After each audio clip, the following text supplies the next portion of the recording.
Sean Kingston and his mother, Janice Turner, just got hit with the verdict, and it's guilty on all counts. The beautiful girl's singer broke down in tears, clasping his hands as the jury sealed his fate.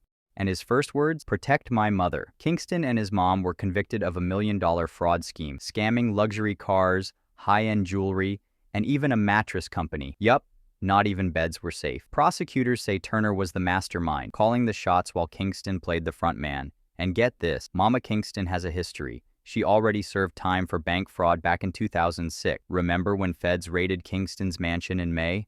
That's when they got his mom, Kingston himself, arrested hours later while performing for the U.S. Army in California. His lawyers argue that Kingston was just a child with no clue about finance, but with past lawsuits and $300,000 payouts for unpaid jewelry, the jury wasn't buying it. Now, both face decades behind bars. Do you think Kingston was just a pawn in his mom's scheme, or was he in on it? Let me know in the comments, and don't forget to like, subscribe, and hit the bell so you never miss an update.